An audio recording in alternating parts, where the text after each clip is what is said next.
boa noite a todos da rede social. Um abraço aí para Pernambuco. O pastor Albino falou que a gente está sendo visto lá no interior do Pernambuco. A internet é bom por isso, né? Que a gente ultrapassa as barreiras geográficas. Estamos aqui em 4 paredes, mas com a internet a gente pode alcançar um lugar maior, mais longe, né? Mais distante. E é isso, a gente está iniciando hoje o estudo do livro de Atos. A gente estuda capítulo por capítulo e hoje é o primeiro dia que a gente vai iniciar o nosso estudo. Seria introdução ao livro de Atos. Quem trouxe Bíblia aqui?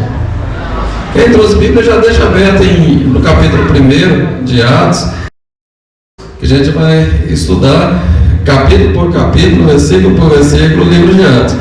Mas antes de entrar propriamente versículo por versículo, como hoje é a introdução, eu preciso fazer algumas considerações preliminares para a gente entender o contexto do livro, quem escreveu, para quem escreveu, o contexto histórico, geográfico. O som tá bom, tá? Parece alguma coisa batendo na minha cabeça aqui. Tá ótimo. E aí a gente precisa entender, então eu preciso trazer algumas informações antes da gente entrar no texto propriamente dito. A gente precisa entender algumas coisas. E eu vou tentar, eu sei que aqui a gente não está em uma sala de aula para seminarista, então tentar ser menos técnico possível para que todos possam entender. Mas as demais aulas, aí já é mais prático, estudando o texto, fazendo aplicação, e aí vai ficar mais simples. Bom, quem escreveu Atos? Lucas? Perfeito. Lucas escreveu Atos. Ele escreveu para quem?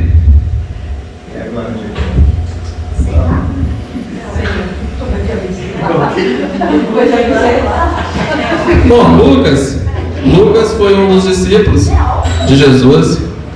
Ele era um médico. Ele escreveu o livro que a gente conhece como o Evangelho de Lucas, né?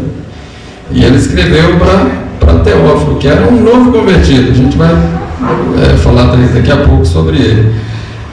E no Evangelho, ele fala: o meu primeiro tratado, ele escreveu para Teófilo, mas que, dando os relatos de tudo, escreveu sobre a vida de Jesus. Então são fatos históricos no Evangelho acerca de Jesus. E Atos são fatos históricos acerca da igreja. Então, enquanto o Evangelho revela, Jesus revela o Pai, em Atos o Espírito Santo revela o Filho. Então preciso fazer algumas considerações para a gente se situar. Antes da gente ler os versículos do primeiro capítulo, eu preciso fazer algumas considerações para a gente poder entender, contextualizar, né? Entender as informações acerca do livro. É um livro que foi escrito para cristãos de todos os tempos, embora ele tenha sido endereçado a Teófilo, mas ele é para os cristãos de todos os tempos. E enquanto os evangelhos são vistos como o Evangelho de Cristo, em Atos a gente vai ter alguém lá que é o Espírito Santo, que poderia ser chamado do Atos do Espírito Santo, porque o nome Atos dos Apóstolos, isso aí foi dado depois pela igreja. O Lucas, quando escreveu, o que a gente chama de capítulo e versículo, que é esse número, capítulo é o número maior, os versículos o número pequeno. Isso aí veio bem depois para facilitar a leitura. Isso aí não está no original, quando a pessoa escreveu a carta e não colocou. Então, assim, o subtítulo, né, aquelas divisões não estavam no original. Era uma carta escrita toda. Em Atos dos Apóstolos, o nome do livro foi dado pela igreja depois, que poderia ser Atos do Espírito Santo, que a gente vai ver, a gente vai estudar o livro de Atos, a gente vai ver que o Espírito Santo é quem inspira, é quem envia, é quem capacita. Você vai ver, sem o Espírito Santo a igreja não é nada. falando aqui, mas se o Espírito Santo não me capacitar, por mais que eu tenha passado horas estudando, tenho muitos livros, gente, e a Bíblia diz que quem ensina esmere-se no fazê-lo, né? A gente tem que passar tempo, mas se o Espírito Santo não... a gente vê muita expressão na Bíblia, abrir o entendimento. Quando os apóstolos estavam falando, ele fala, e abriu-lhe os entendimentos, ou seja, as pessoas daquele estado entenderam. Caiu na linguagem de hoje, né? caiu a ficha. De hoje não, já é antiga já, né? Para entender. Então, se o Espírito Santo não atuar, a nossa reunião aqui não é nada, eu falando também não é nada. Então, a igreja e nós dependemos 100% do Espírito Santo. O objetivo do livro é mostrar como o cristianismo se estabeleceu entre os gentios. Que você sabe, eles começou em Israel, né, com os judeus, e foi quebrando as barreiras geográficas e chegando até os confins do mundo. O título, como eu disse, Atos dos Apóstolos, não foi dado por Lucas, foi dado pela igreja mais tarde, mas há quem fala que poderia ser Atos do Espírito Santo, né? Então, Atos, na Bíblia, ele está em que posição no Novo Testamento? Na sua Bíblia, ele ocupa qual posição aí? Sim, no Novo Testamento, mas ele vem antes e depois do quê? Depois de João. Sim, primeiro são os primeiros 4 livros do Novo Testamento são os Evangelhos. Os Evangelhos. E aí depois vem Atos. E a posição dele é estratégica, porque mostra a sequência. E depois vem as cartas de Paulo, Pedro, Tiago, Judas. Judas não é o Judas Iscariotes, não. Esse Judas ele era irmão de Jesus, que é o penúltimo livro da Bíblia. Tiago também. E a gente só entende as cartas de Paulo com a ajuda de Atos, para entender o contexto, como foi escrito, em que momento foi escrito. Então Atos é muito importante. Do autor, Lucas, ele era grego, gentil, né? Possivelmente de Antioquia, falava o grego fluente, por isso que tem uma linguagem muito rica, né? Tanto o Evangelho de Lucas como Atos tem uma linguagem muito refinada, mas ele deixou a medicina para pregar o Evangelho e foi companheiro de Paulo, saiu com Paulo pregando o Evangelho. E logo no começo do Evangelho de Lucas e Atos também, ele fala, eu fiz uma pesquisa detalhada, ele se informou com outras pessoas. O livro de Atos, ele se dá do primeiro século, né? Do ano 30 até mais ou menos o ano 60. Foram 30 anos mais ou menos que ele narrou aqui.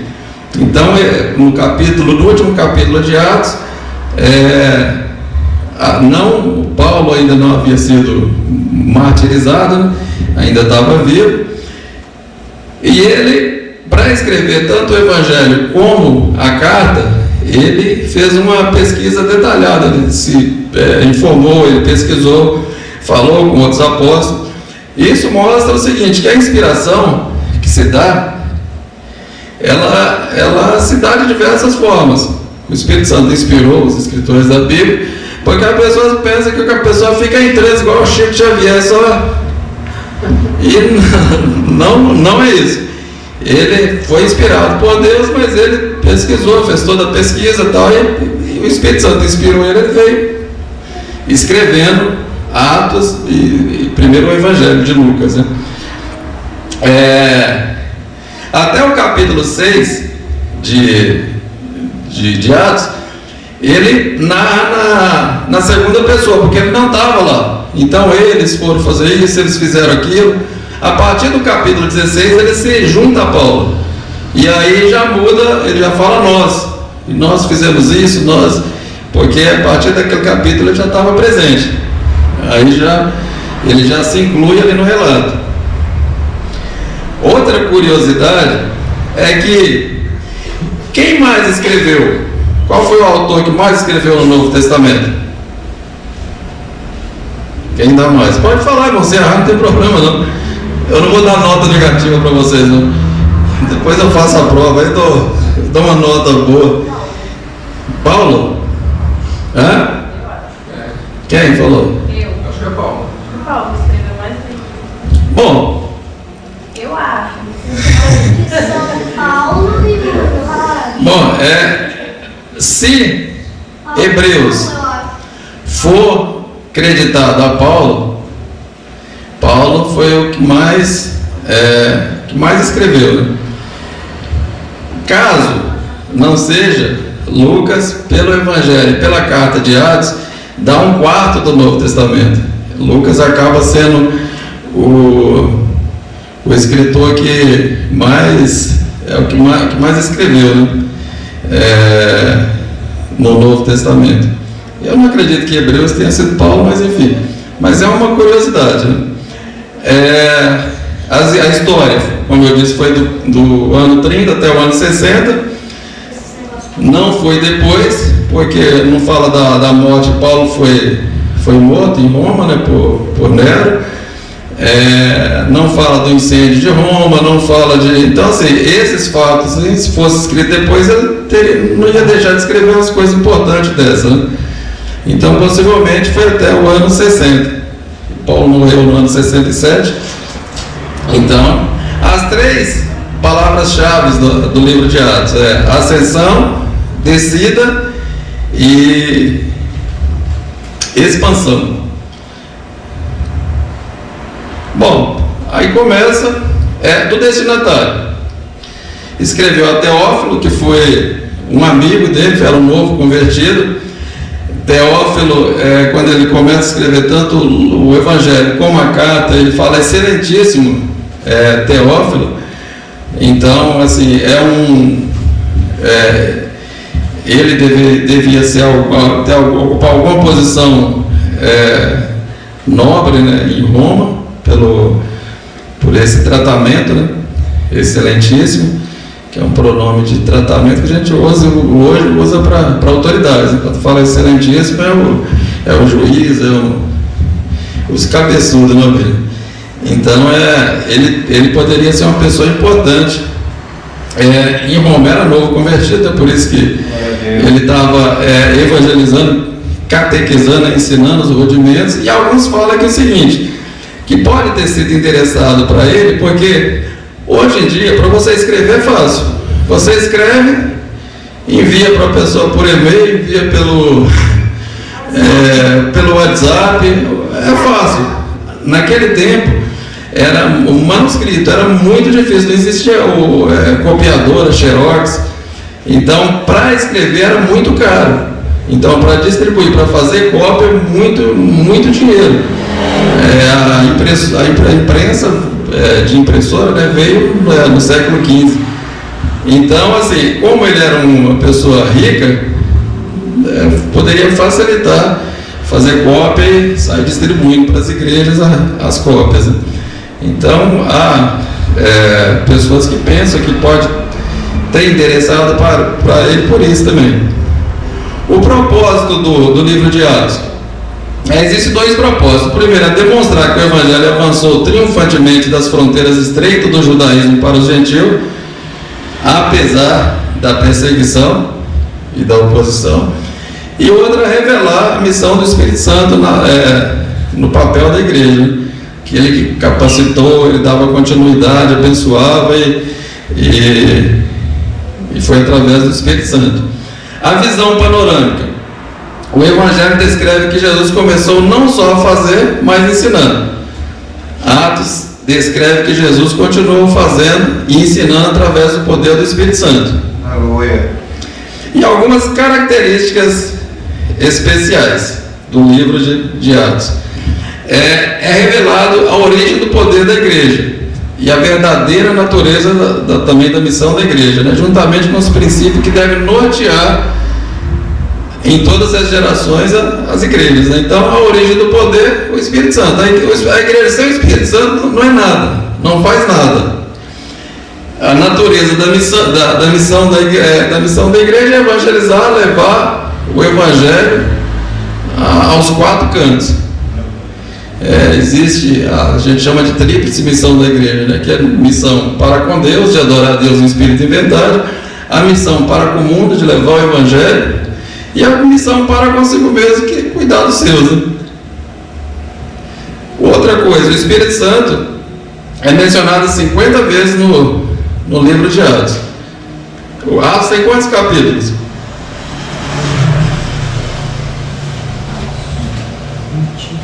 Os irmãos não fizeram lição de casa, não. Vou dar nota vermelha para esse povo, viu, menino? 28. Ele, em 28 capítulos, o Espírito Santo é mencionado 50 vezes. Então, é o Evangelho do Espírito Santo, né? Porque é ele que otorga os poderes, que dá dons, que capacita, que inspira, que envia, que prepara, que salva, que trabalha no coração das pessoas. Então, a gente vai falar muito do Espírito Santo estudando Atos. É uma matéria na teologia que chama pneumatologia, que é a doutrina do Espírito Santo. Então vai falar bastante do Espírito Santo. Terceiro é a mensagem da igreja. Lucas relata os sermões inspirados de Pedro, de Paulo, de Tiago e de outros. Então,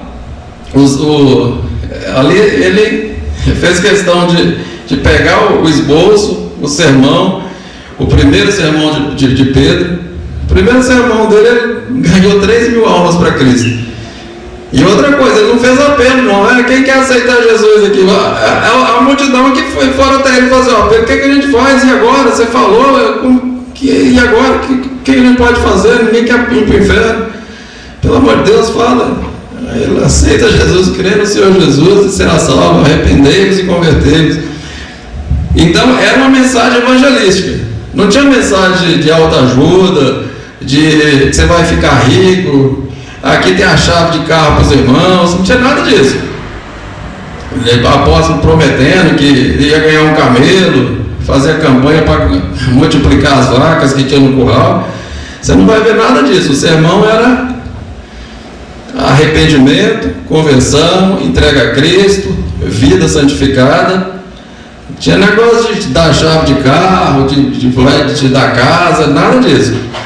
Autoajuda, não tinha Pablo Mação naquele tempo lá não, amigo? Eu tinha já. Oração. Os cristãos primitivos se dedicavam à oração com regularidade e fervor. Noite inteira orando. A gente vai ver muito falar de oração no livro de Atos. Então, assim, a maior arma da igreja e do crente é a oração. Não tem... nesses 2.000 anos não mudou, continua a mesma coisa. Aleluia. Se eu quiser pregar e ver os resultados da minha pregação, se eu não orar, eu posso passar o dia todo estudando, vou até falar bonito aqui, umas palavras rebuscadas e tal, só que não acontece nada. Oração. A igreja que está orando a transformação, a salvação, a libertação, a cura, a milagre. Então, o livro de Atos, vocês vão ver isso aí. E a igreja, os discípulos aprenderam com Jesus. Jesus não precisava orar tanto, porque ele era Deus. Ele passava a noite orando, e eles aprenderam que a fonte do poder é oração. Não existe outra fonte. Orar, pode orar com força, porque domingo eu fui na igreja e ouvi uma coisa que eu não vi há mais de 10 anos. Eu ouvi duas pessoas batizadas com o Espírito Santo, uma senhora, uma irmã, e uma criança de 12, 13 anos, que a família dele, o pastor falou que a família dele nem era cristã. E a mãe é de religião afro. E Deus operou, porque a igreja está orando. Não foi nem porque eu preguei lá, não, mas porque a igreja está orando. Eles estão em oração a semana toda, 1 hora antes do culto. E Deus opera assim, oração. Se não orar, o negócio não vai não. Não orar é só problema, tribulação, carnalidade e só dor de cabeça. Sinais, maravilhas e milagres. Essas manifestações acompanharam a pregação do Evangelho. Então, no livro de Atos vai ver muito isso. Milagres, curas, perseguição. A pregação do Evangelho no poder dava também, vinha uma oposição dos religiosos e da secular, né, dos romanos e tudo. Então, perseguição, e que a Bíblia fala, se você quiser uma vida piedosa, servindo a Deus vai ter perseguição, não adianta. Então acontece, se é uma igreja que faz a diferença, se a sua vida faz a diferença, vai ter perseguição. Mulheres, a gente vai ler muito sobre mulheres, tanto no Evangelho como em Atos.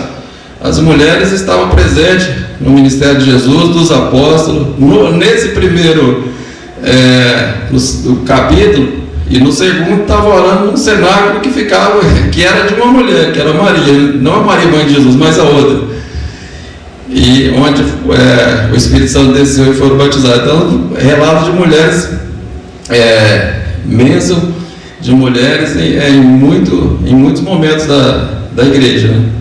E triunfo, que nada pode impedir o avanço de uma igreja que ora e busca a Deus. Não existe barreira nacional, religiosa, cultural, racial, enfim. O caráter histórico. Lucas, ele coloca a narrativa do livro dele dentro da moldura histórica. Pensa num quadro com a moldura. Ele cita magistrado pelo nome, governadores, províncias, reis. Isso joga o livro de Atos na moldura da história, ao citar essas autoridades, citar ilhas, citar diferentes lugares, pessoas, questão geográfica, funcionário do governo, títulos. E a arqueologia mostrou que tudo ali que se encaixa na história. ênfase apologética mostra que o cristianismo não era uma ameaça à lei romana e nem aos judeus, né? Porque Lucas, ele cita aqui os julgamentos de Paulo e outros, mostrando que os romanos falam, não acho crime nenhum nele, é a lei dos judeus que está falando isso. Então mostra que ele não era uma ameaça para o povo romano e também nem para os judeus. Então, assim, é um objetivo apologético, a defesa que Lucas faz de que o cristianismo, o evangelho não tem uma ameaça às autoridades, né? O interesse teológico mostra a ação do Espírito Santo guiando os pregadores, né, orientando a igreja, falando por meio de profecias, nomeando ancião. Então, assim, o Espírito Santo, como eu já disse no começo, ele é o autor do livro e a gente vai ver muito ele aqui. Ok?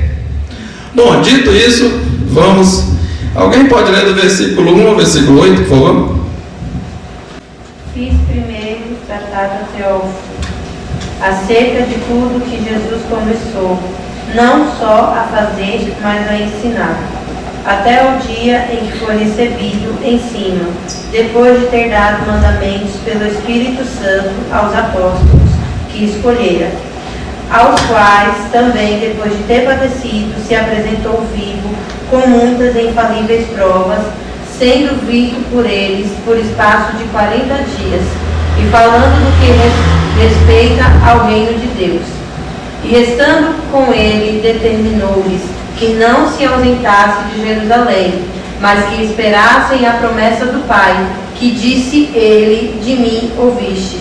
Porque na verdade João batizou com água, mas vós sereis batizados com o Espírito Santo, não muito depois destes dias.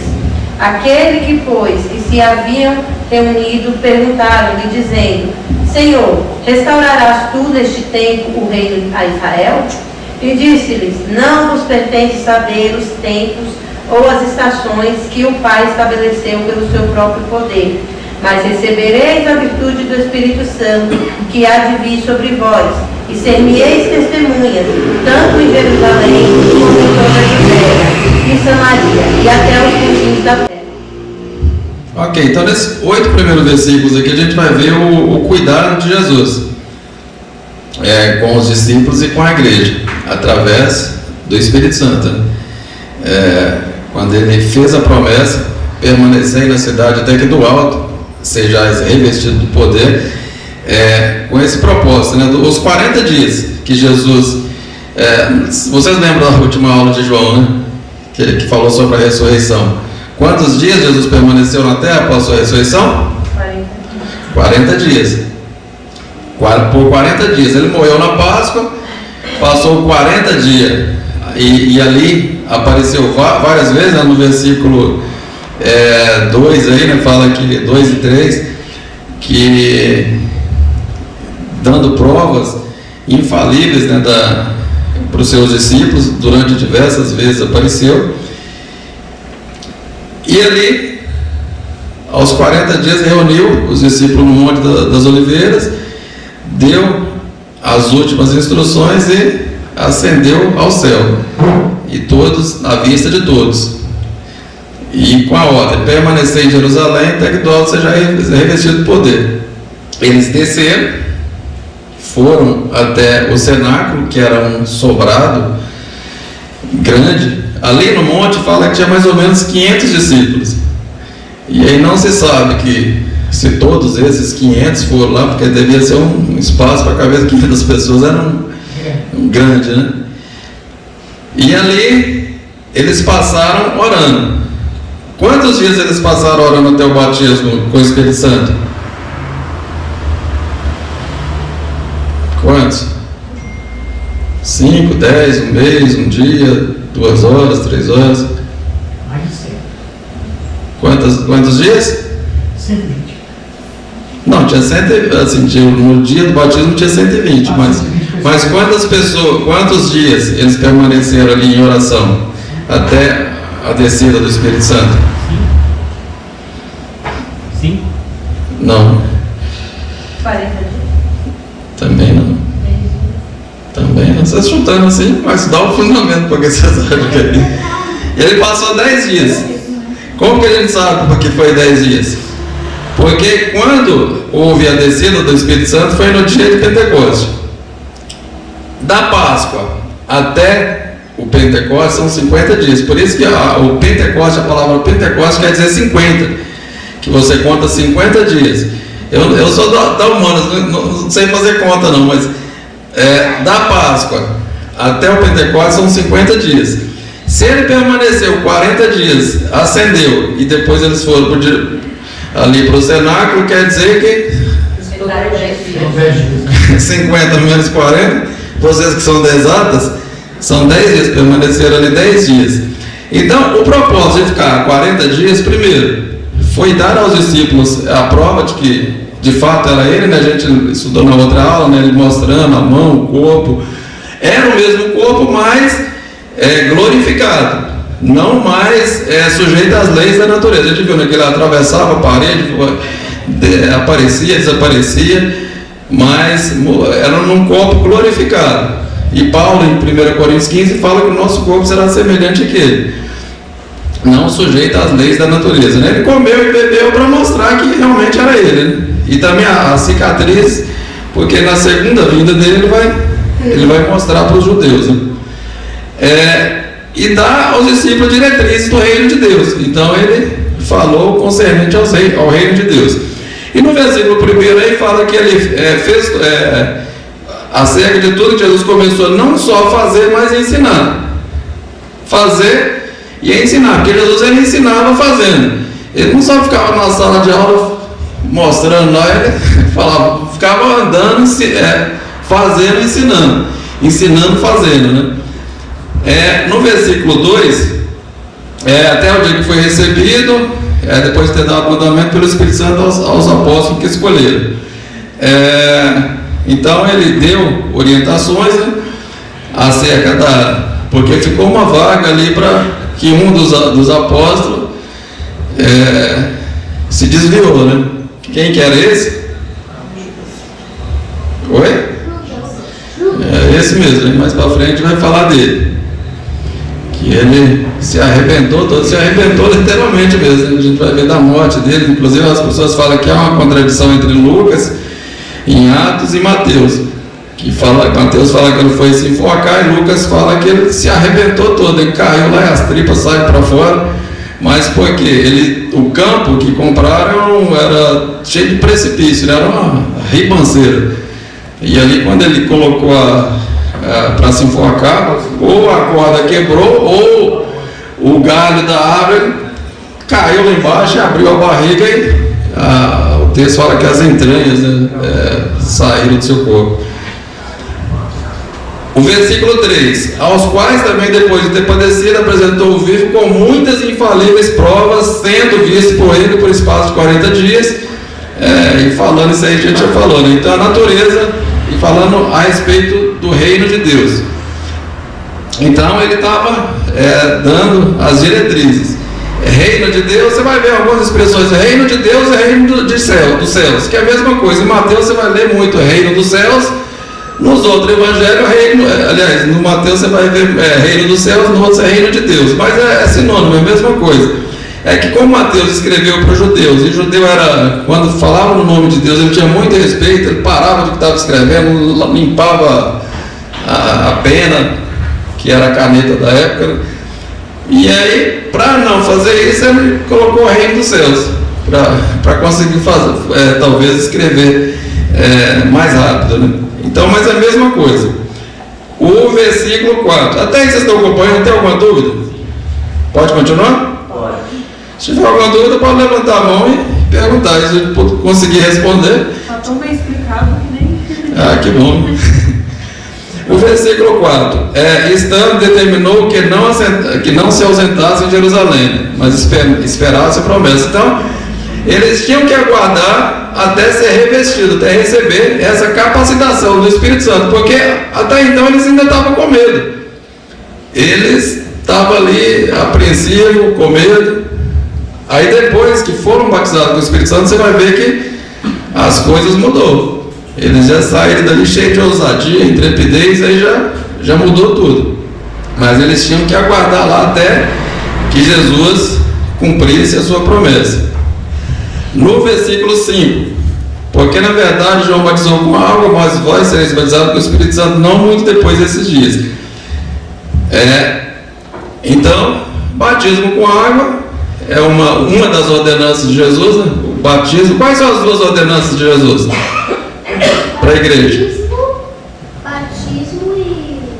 Eu estou achando que esse menino está colando. Vou mandar tirar o celular dele, que é o Dr. Google.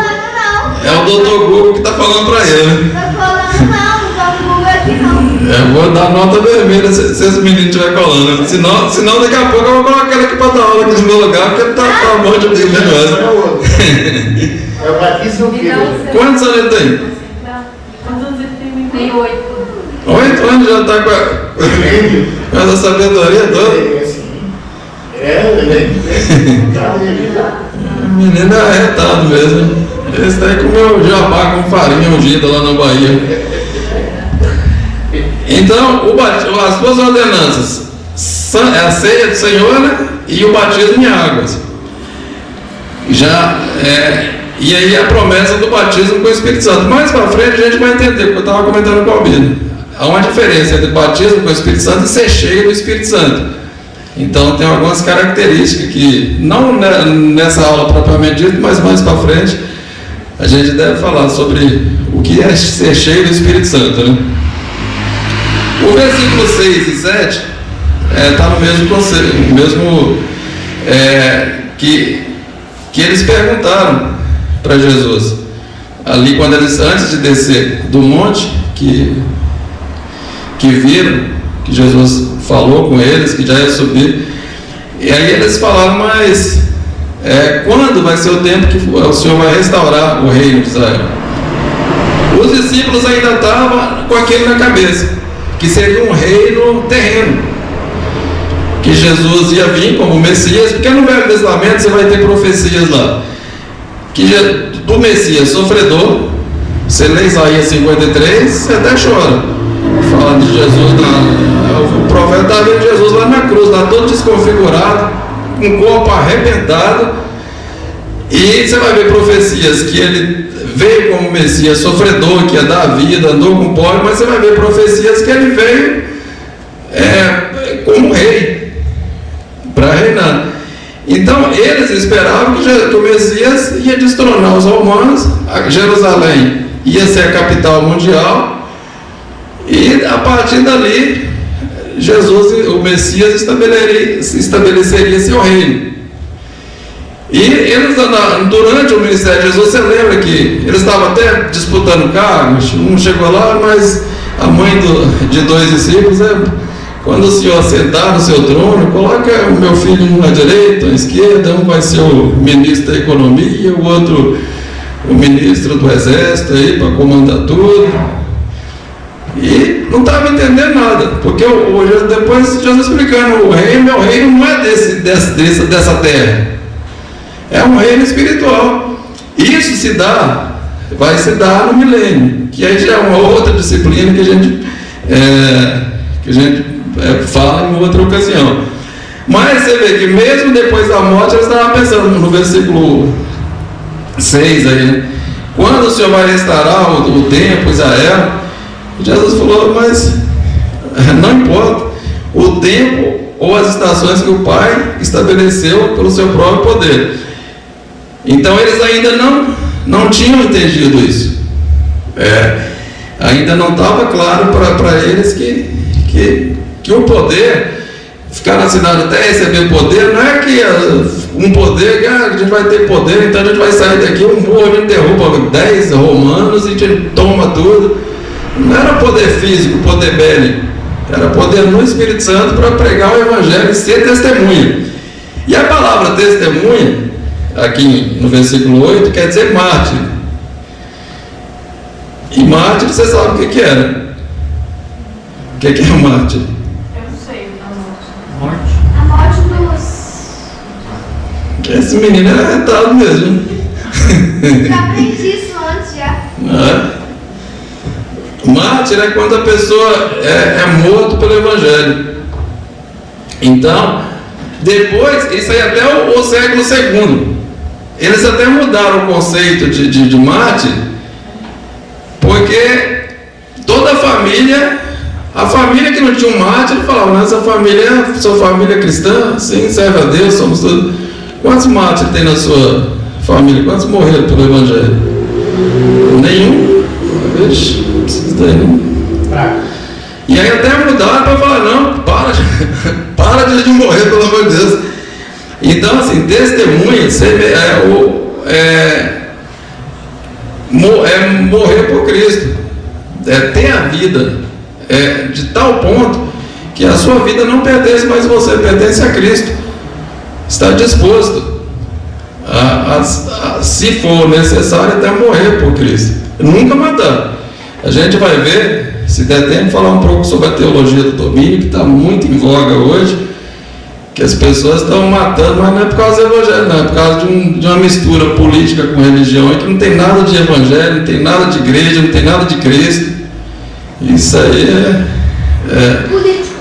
Exatamente. Esse menino é tremendo mesmo na terra. O versículo 8: mas receberei a virtude do Espírito Santo, que há de ser minha testemunha, tanto em Jerusalém, como em toda a Judéia e Samaria, até os confins da terra. O versículo 8 fala a gente pode resumir todo o capítulo com esse versículo. Há pessoas que falam, não, mas primeiro a gente tem que evangelizar Jerusalém, que é onde a gente está, depois a gente evangeliza a Judéia, que é cidades do lado, depois Samaria, que é uma longe, depois, mas aqui não fala, aqui fala tanto em Jerusalém, tanto, quer dizer simultâneo, ao mesmo tempo.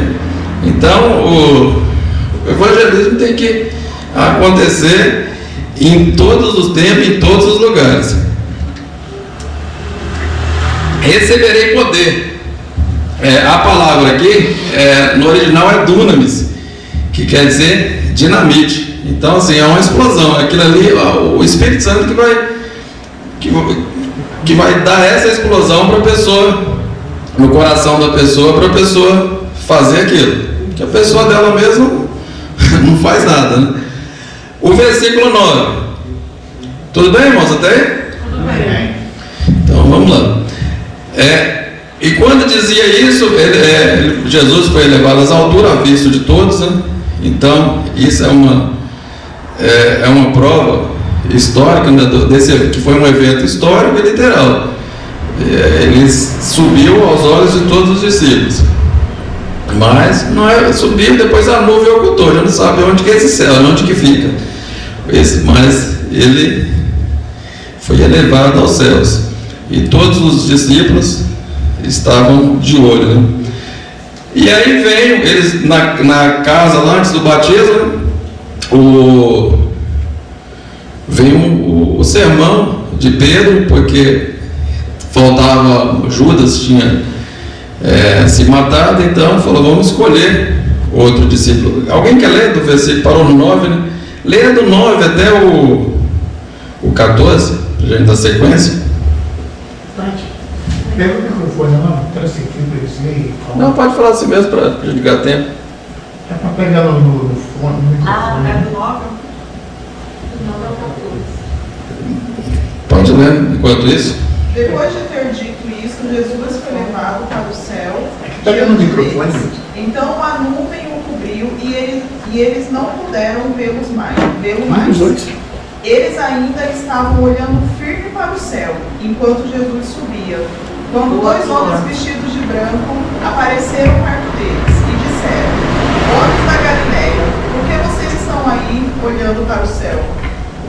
Esse Jesus que estava com vocês e que foi levado para o céu voltará, do mesmo modo que vocês o viram subir. Pode continuar. Até 14. Então os apóstolos desceram o Monte das Oliveiras e voltaram para Jerusalém. O monte fica mais ou menos a 1 quilômetro da cidade. Quando chegaram à cidade, eles foram até a sala onde estavam hospedados, a qual ficava no andar de cima da casa. Os apóstolos eram estes: Pedro, João, Tiago, André, Filipe, Tomé, Bartolomeu, Mateus, Tiago, filho de Alfeu, Simão, o nacionalista, e Judas, filho de Tiago. Eles sempre se reuniam todos juntos para orar com as mulheres, a mãe de Jesus e os irmãos dele. Pode ler todo o capítulo, a gente já... Num desses dias de reunião, estavam presentes mais ou menos 120 seguidores de Jesus. Nessa reunião, Pedro se levantou e disse: Meus irmãos, tinha de acontecer aquilo que o Espírito Santo, por meio de Davi, disse nas Escrituras Sagradas, a respeito de Judas, que foi o guia daqueles que prenderam Jesus. Judas era do nosso grupo e foi escolhido para tomar parte do nosso trabalho. Com o dinheiro que tinha recebido pelo seu crime, Judas comprou um terreno. Nesse terreno ele caiu e se arrebentou, e os seus intestinos se esparramaram. Todos os moradores de Jerusalém ficaram sabendo disso. Por isso, deram àquele terreno o nome de Aceldama, que na língua deles quer dizer campo de sangue. E Pedro continuou: Isto é o que está escrito no livro dos Salmos, que a casa dele fique abandonada e ninguém mais more nela.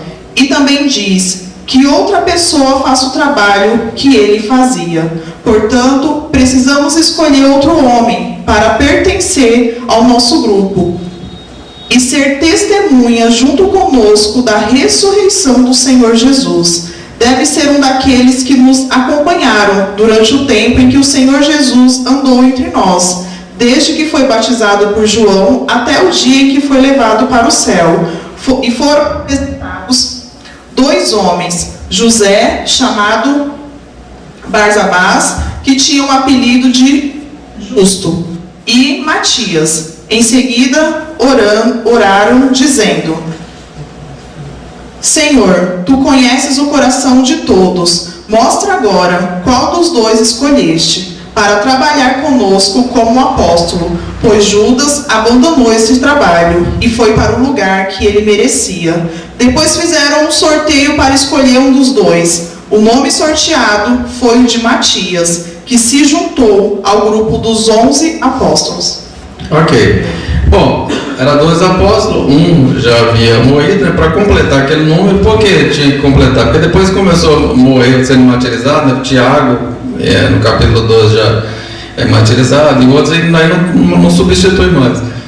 Porque o início 12 discípulos, né? Jesus fala, os 12 apóstolos irão julgar as 12 tribos de Israel, né? Então, para completar ali aqueles 12.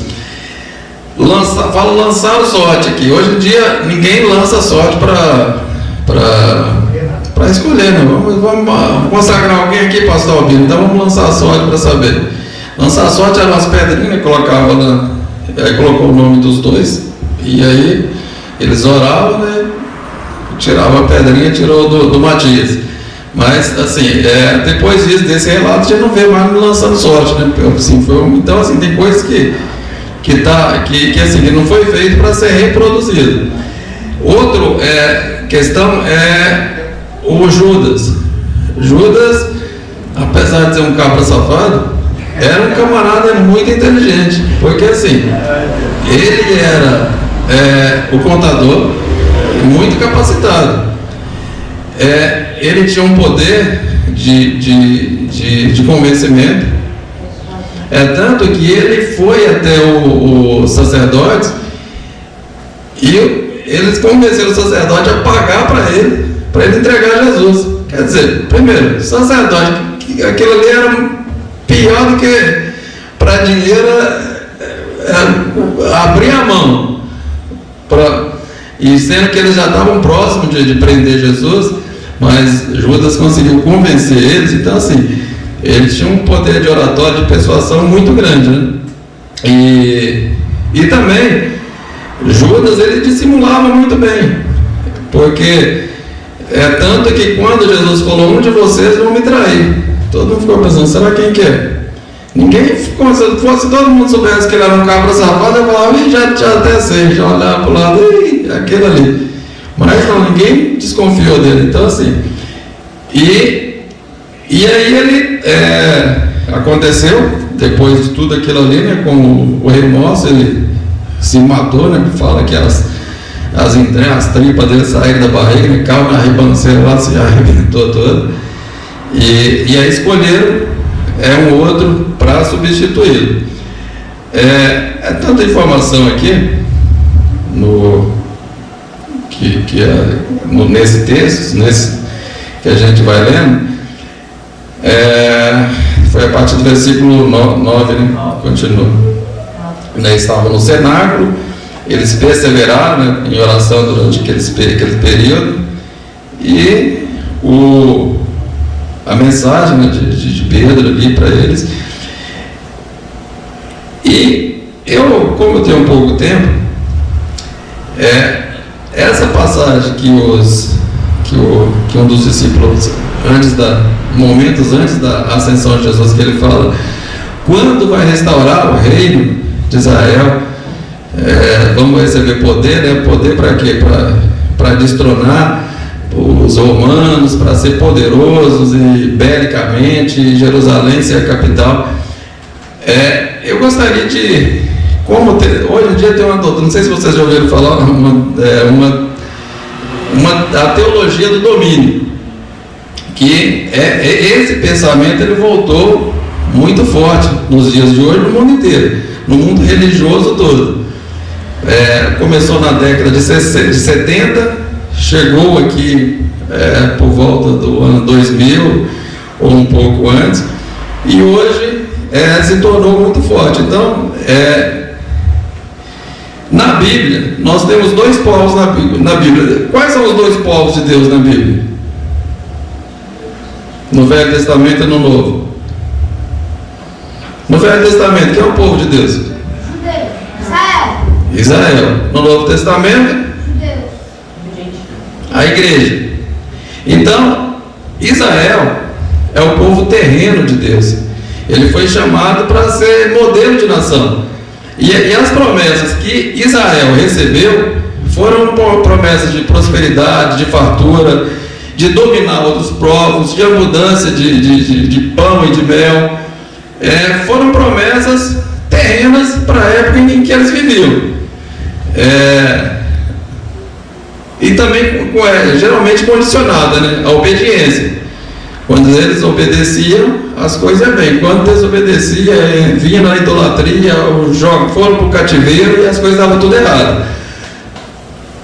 Temos temos no Novo Testamento a igreja, que é o povo celestial. As promessas para igrejas são todas celestiais. Que aqui na terra, nós, a igreja, somos peregrinos, somos forasteiros. A nossa pátria não está aqui. A igreja, a gente vai morar aqui? A igreja vai ficar aqui? Não. A nossa pátria está no céu, de onde nós aguardamos o Senhor Jesus. Então a igreja nunca foi estimulada, Jesus, nem o apóstolo, nunca estimulou a igreja a buscar dinheiro, riqueza, status, poder. Muito pelo contrário, buscar poder dos céus, do alto, do Espírito Santo. E os apóstolos todos morreram pobres, martirizados, foram testemunhas, né, mártir de Cristo. O apóstolo Pedro, quando entra no templo, o mendigo foi pedir dinheiro para ele, ele falou: não tenho ouro nem prata, mas o que eu tenho te dou, levanta e anda. Ou seja, os apóstolos, eles não ostentavam Rolex, dinheiro, nada disso. Por quê? Porque o reino dele estava no céu. Só que ele tinha poder do alto, né? Em nome de Jesus, levanta e anda. Os apóstolos hoje têm muito dinheiro, mas não tem poder, né? E essa teologia do domínio, ela estimula a igreja a buscar um reino aqui na terra, a governar. Qual que é a teoria? Que o mundo é governado pelo diabo e a igreja tem que tomar o poder. E ele se baseia no versículo da Bíblia, em Gênesis 1:28, que diz o seguinte: e Deus o abençoou e lhes deu, eles dizem: fortificai-vos e multiplicai-vos, enchei a terra, sujeitai e dominai sobre os peixes do mar, sobre as aves do céu, sobre todo animal que se move sobre a terra. Aí eles falam: está vendo? A igreja tem que dominar. Mas dominar aqui não é subjugar, é cultivar, cuidar, porque a gente depende da natureza, dos animais, da floresta, de tudo isso. É cuidar, cultivar. Mas para eles não, a gente tem que dominar.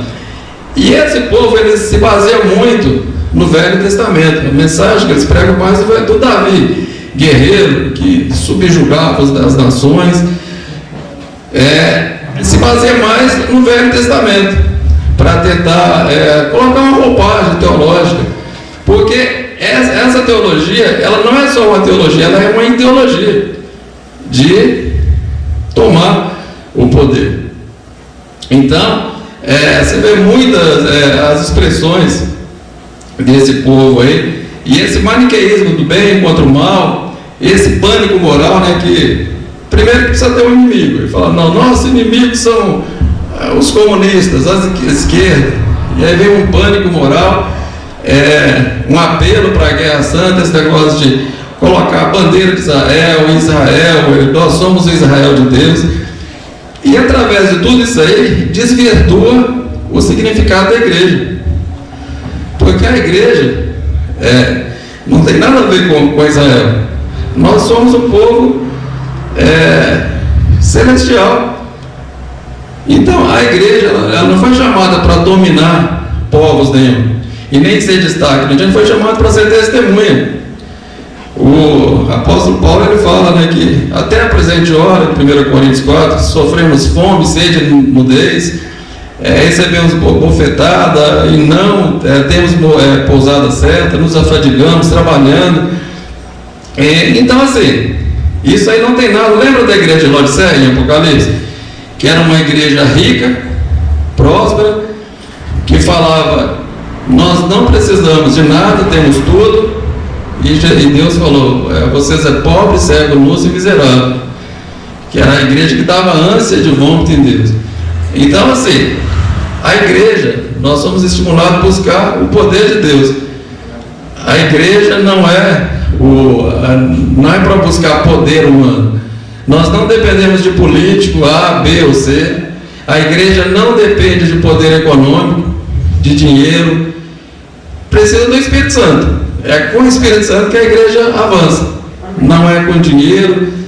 E infelizmente isso se tornou, esses discípulos de Balaão ressuscitaram essa doutrina e E através disso tem causado um grande mal para a igreja, né? Essa mistura de política com religião. É o chamado constantinismo, né? A igreja ocupar o lugar do Estado e governar. E não é nada disso. Evangelho, a gente vai ver que não é nada disso. Não é isso que a gente lê no Novo Testamento, na igreja não, isso aí não tem nada, culto a Israel. Nós somos o povo escolhido de Deus, de boas obras. A igreja ela influencia, mostrando a Cristo, cuidando do próximo. Nós somos chamados para servir ao próximo. Nós somos chamados para dominar, com poder bélico, com força financeira, mas influenciar através do Espírito Santo. Então, assim, nessas considerações finais, eu gostaria apenas de destacar isso, a questão de oração, né, a importância de orar, porque a gente vai ver em todo o livro de Atos a importância que tem a oração, a entrega. A gente vai ler muito relato deles orando coletivamente, passando em vigílias, individualmente, e a dependência total do Espírito Santo, né? Porque sem o Espírito Santo a gente não consegue fazer nada. E destacar isso que eu acabei de falar. Quando você vê alguém com esses discursos de política com religião, esse pânico moral, e a igreja não precisa nada disso. A igreja, desses 2000 anos com a perseguição, a igreja nunca dependeu de político nenhum, de poder econômico, muito pelo contrário. Todas as vezes na história, a era das trevas é quando a igreja reinou, que teve as cruzadas, e aí foi um grande mal, porque esses pastores, eles legitimaram, criaram doutrina, teologia, justificando a escravidão, que a África era amaldiçoada e tinha que escravizar. Depois as cruzadas, que tinha que subjugar os povos e tomar os povos e fazer eles se tornar cristãos à força. Na década de 40, com Hitler, estiveram com eles também legitimando aquilo. Então, todas as vezes que a igreja busca poder, acontece isso. O único poder que nós somos estimulados a buscar é o poder de Deus, através do Espírito Santo, e influenciar através de oração, através de servir ao próximo, se dedicar ao próximo. E nós somos perseguidos. Não adianta que quem quer viver piamente, né, igual Pedro fala, serão perseguidos, mas o maior que está conosco do que o que está no mundo. Então nada disso, desde que não sejamos como a igreja de Laodiceia, que era uma igreja rica, que colocava a força no braço da economia, do dinheiro, tinha mídia, tinha tudo, mas não tinha o principal, que é o poder do Espírito Santo. Não tinha Deus, e foi diluída pela história. Era uma igreja morna, e não é isso que nós queremos, né? Nós queremos uma igreja igual à igreja primitiva, que dependia exclusivamente de Deus. Amém? Pastor, pode vir terminar.